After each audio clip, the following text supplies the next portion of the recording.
एक बादशाह की बेटी बहुत खूबसूरत थी।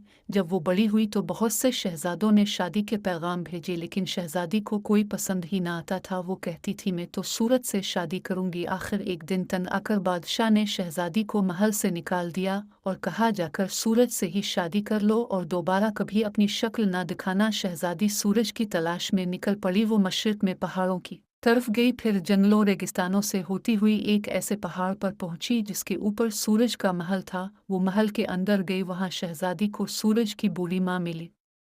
ए लड़की, तुम्हें किसकी तलाश है? बूढ़ी औरत ने पूछा। मैं सूरज को ढूंढ रही हूँ, मुझे सूरज से शादी करनी है। शहजादी ने कहा, सूरज मेरा बेटा है, मैं तुम्हें इसकी दुल्हन बनाऊंगी, लेकिन एक बात याद रखना, कभी भी इसकी आंखों में आंखें डालकर ना देखना। बूढ़ी औरत ने शहजादी से कहा। शहजादी ने वादा कर लिया और काफ़ी अरसे तक अपने वादे पर कायम रही, लेकिन इसे ये बेकरारी थी, वो आखिर अपनी शौहर की आंखों में आंखें डालकर क्यों नहीं देख सकती। एक दिन उसने बूढ़ी औरत से पूछा, अपने मुझे सूरज की तरफ ना देखने की नसीहत क्यों की थी? मैं सिर्फ एक मर्तबा अपने शौहर सूरज को देखना चाहती हूँ बेटा, मैं तुम्हें समझ सकती हूँ। बूढ़ी औरत ने कहा, अगर तुम इसे देखना ही चाहती हो तो एक गिलास पानी अपने शौहर के सामने रखो और इस पानी में इसका अक्स देख लो, लेकिन याद रखना, अगर तुमने अक्स को देर तक देखा तो तुम्हें नुकसान पहुँचने का अंदेशा है। शाम जब सूरज वापस आलिफ तो शहजादी ने पानी का गिलास इसके सामने रख दिया और उसके चेहरे का अक्स देखने लगी। अक्स इतना दिलकश था कि वो सूरज की माँ की नसीहत भूल गई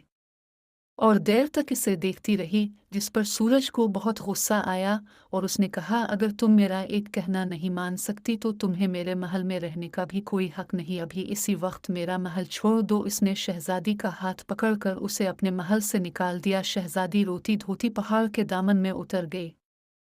जब वो वादी में पहुंची तो सूरज चमकने लगा और सूरज की रोशनी ने इसे एक खूबसूरत सूरजमुखी के फूल में बदल डाला। अब ये फूल हमेशा इसी तरफ को अपना मुंह रखता है जिस तरफ सूरज होता है, और इसलिए उसे सूरजमुखी का फूल कहा जाता है।